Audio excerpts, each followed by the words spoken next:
listeners know, well, there is no shortage of turbulences in today's environment. We've gone through, I should probably say, we are still going through the pandemic. We are now seeing major supply chain disruptions. Climate change is getting, unfortunately, more and more real. We experience it when we look out of the window. And we're still on a political level only discussing what to do about it. Now, what does all that mean for how organizations make decisions, Cam? So what it means is that actually, because of this turbulence, the leading organizations are actually doing, they're not just forced, but they're proactively making choices to do both: perform, in other words, to adapt and iterate and to pivot, if you like, in the short term. But they're also making bold bets about where they want to be in the long term.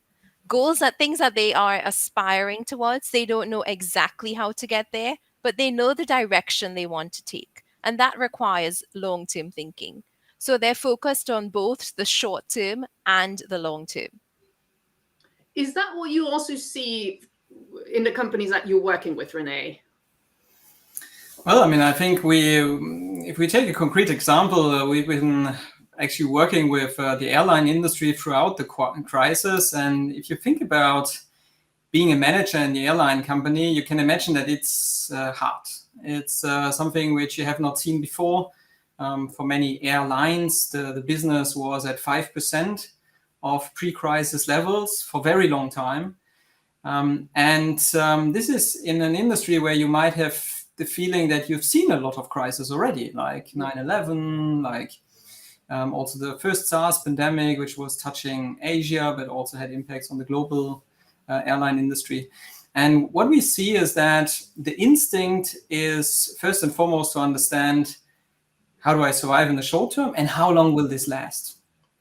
And what we then see is that the more prepared, they start on day one to think, what will the world look like when I'm coming out of this crisis? Because this might be a crucial question to be able to answer in order to survive and to strive in the future. And this is what we really work with. We want companies to be able to constantly have this ability to think about, how am I going to strive in a world which might be quite different from the one I came out of, or which I used to know, which I grew up in.